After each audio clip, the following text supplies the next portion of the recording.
നമസ്കാരം.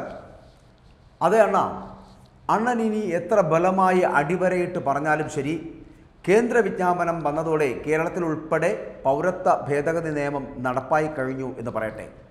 പൗരത്വം വേണ്ടവർക്ക് അപേക്ഷിക്കുവാനുള്ള നടപടിക്രമങ്ങളൊക്കെ ആരംഭിച്ചു കഴിഞ്ഞു എന്നുകൂടി സൂചിപ്പിക്കുകയാണ്.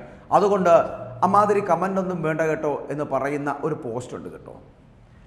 അത് നമ്മുടെ മുഖ്യമന്ത്രി പിണറായി വിജയൻ സശ്രദ്ധം ശ്രദ്ധിക്കുക, മനസ്സിലാക്കുക. കാരണം എന്തുകൊണ്ടാണ് ഇവിടെ പൗരത്വ ഭേദഗതി നിയമം ഉണ്ടാക്കിയെടുത്തത് എന്നും ആ പൗരത്വ ഭേദഗതി നിയമം നടപ്പിലാക്കാൻ കഴിയില്ല, അല്ലെങ്കിൽ ഞങ്ങൾ നടപ്പിലാക്കില്ല, കേരളം അതിനൊരുപടി മുന്നിലാണ് എന്നൊക്കെ പറഞ്ഞ് വീരവാദം പറയാം. ഇന്ത്യ എന്ന് പറയപ്പെടുന്ന മഹാരാജ്യത്തിൽ ഒരു നിയമം പാസാക്കിയെടുക്കുമ്പോൾ അതനുസരിക്കുവാനുള്ള ബാധ്യത ഫെഡറൽ സംവിധാനത്തിൻ്റെ ഏത് കോണിൽ നിന്ന് നോക്കിയാലും ആ സംസ്ഥാനങ്ങൾക്ക്, എല്ലാ സംസ്ഥാനങ്ങൾക്കും ഉണ്ട് എന്നുള്ളത് വസ്തുതയാണെന്നിരിക്കെ എന്തിനാണ് ഇങ്ങനെ ജനങ്ങളെ പറ്റിക്കുന്നതിന് വേണ്ടി ഞങ്ങളിത് നടപ്പാക്കില്ല എന്നുള്ള തൊടുനായം പറയുന്നത് മുഖ്യമന്ത്രി പിണറായി വിജയൻ ഒന്നുകൂടി ആലോചിക്കുക. നിങ്ങളുടെ കമ്മ്യൂണിസമൊക്കെ ഇട്ട് വേവിക്കാൻ പറ്റുന്ന തരത്തിലേക്ക് നമ്മുടെ ഈ രാജ്യം അത്രത്തോളം തരംതാണ് പോയിട്ടില്ല എന്നുകൂടി പറയട്ടെ. നിങ്ങളാകെയുള്ളത് ഈ ഒരു കേരള തീരത്ത് മാത്രമാണ് എന്നുള്ള കാര്യം മറന്നു പോകുന്നുണ്ടോ? നിങ്ങൾ വിചാരിച്ചാൽ എന്ത് നടക്കും എന്നുള്ള കാര്യം കൂടി ഒന്ന് മനസ്സിലാക്കുക. എത്രയൊക്കെ നിങ്ങൾ പ്രതിഷേധിക്കുമ്പോഴും എത്രയൊക്കെ നിങ്ങൾ പ്രതികരിക്കാൻ ശ്രമിക്കുമ്പോഴും നിങ്ങളെ വായടപ്പിക്കുകയല്ല ചെയ്യുന്നത്. പകരം ഒരു രാജ്യം നേരിടുന്ന തീവ്രവാദ പ്രശ്നങ്ങളടക്കം കൈകാര്യം ചെയ്യുന്നതിന് വേണ്ടിയിട്ട് ഒരു രാജ്യമെടുക്കുന്ന ഒരു തീരുമാനമുണ്ട്. ആ രാജ്യമെടുക്കുന്ന തീരുമാനം രാജ്യസുരക്ഷയെ കരുതിയാണെങ്കിൽ അതിനോടൊപ്പം നിൽക്കുവാനുള്ള ബാധ്യത എന്ന് പറയപ്പെടുന്ന എല്ലാ സംസ്ഥാന നേതാക്കൾക്കും സംസ്ഥാന ഭരണാധികാരികൾക്കും ഉണ്ട് എന്ന് സൂചിപ്പിക്കട്ടെ. ഇനി അതല്ല, അതിനപ്പുറം കേരളം ഒരു മഹാരാജ്യമാണെന്നും അവിടുത്തെ രാജാവ് ഞാനാണെന്നും സ്വയം ചിന്തിച്ചാൽ രാജാവെ നിങ്ങൾക്ക് മാറി നിൽക്കേണ്ടി വരും എന്ന് പറയേണ്ടി വരും. രാജാവിൻ്റെ കൽപ്പനയൊക്കെ അനുസരിക്കുന്ന പഴയ രാജാധിപത്യമൊക്കെ ഈ ജനാധിപത്യത്തിൻ്റെ അടിയിലേക്ക് പോയി എന്നുള്ള സത്യം പിണറായി രാജാവ് മനസ്സിലാക്കുക. അതുകൊണ്ട് പിണറായി സഖാവ് സ്വീകരിക്കുന്ന കമ്മ്യൂണിസ്റ്റ് തത്വചിന്തകളൊക്കെ ഈ കേരളത്തിലെ മലയാളികളുടെ അരിക്കലങ്ങളിലിട്ട് വേവിക്കാമെന്ന് കരുതുന്നുണ്ട് എങ്കിൽ അത് അവസാനിപ്പിക്കുക. കാരണം ഈ പൗരത്വ ഭേദഗതി നിയമം എന്നുള്ളത് ഈ രാജ്യത്ത് നടപ്പിലാക്കുവാൻ വേണ്ടി ഒരു കേന്ദ്ര സർക്കാർ നടപടിയെടുത്തിട്ടുണ്ട്, നിയമമാക്കിയിട്ടുണ്ട്, വിജ്ഞാപനം ഇറക്കിയിട്ടുണ്ട് എങ്കിൽ അതിന് മുഖ്യമന്ത്രി പോരാ.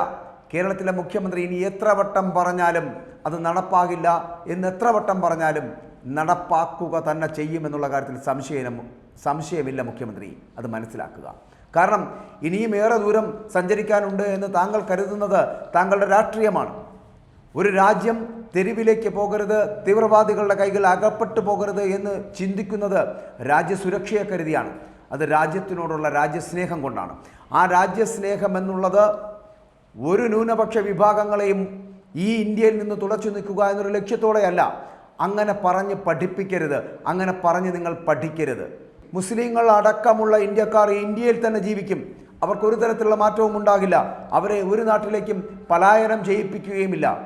പകരം 2014 ഡിസംബർ മാസം 31 മുൻപും 31 വരെയുമുള്ള എല്ലാ പേർക്കും അവർക്ക് നൽകാൻ കഴിയുന്ന പൗരത്വ ഭേദഗതി നിയമമാണ് ഇവിടെ നടപ്പിലാക്കിയിരിക്കുന്നത്. അതിൽ 6ഓളം വരുന്ന വിഭാഗങ്ങളെ ഉൾപ്പെടുത്തിയിട്ടുണ്ട്. അതിൽ നിന്ന് മാറ്റി നിർത്തപ്പെടുന്നത് മുസ്ലിം വിഭാഗത്തെ മാത്രമാണ്. എന്തുകൊണ്ട്? അഫ്ഗാനിസ്ഥാനിലെയും ബംഗ്ലാദേശിലെയും പാകിസ്ഥാനിലെയും തീവ്രവാദ സ്വഭാവമുള്ളവർ അതിർത്തി കടന്ന് നുഴഞ്ഞുകയറ്റം നടത്തി സ്വഭാവമുള്ള തീവ്രവാദികൾ ഇന്ത്യയിലേക്ക് കടക്കുന്നു.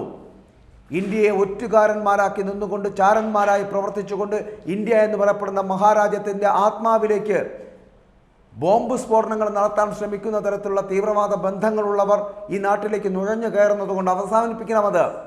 അത് അവസാനിപ്പിക്കുന്നതിൻ്റെ ഭാഗമായിട്ടൊരു രാജ്യത്തോടൊരു മഹാരാജ്യത്തോടുള്ള കമ്മിറ്റ്മെൻ്റാണ് ആ രാജ്യം ഭരിക്കുന്ന പാർട്ടി എടുക്കുന്ന തീരുമാനങ്ങൾ എന്നുള്ളത്. അത് ഫെഡറൽ സംവിധാനത്തിൻ്റെ ഏത് അടിസ്ഥാനത്തിൽ വെച്ച് നോക്കിയാലും അതനുസരിക്കാതെ പോകാൻ ഒരു പിണറായിക്കും കഴിയില്ല. കുറച്ചു കാലം കൂടി പിണറായിക്ക് ഇത് നടപ്പാകില്ല എന്ന് പറഞ്ഞ് മുന്നോട്ട് പോകാം.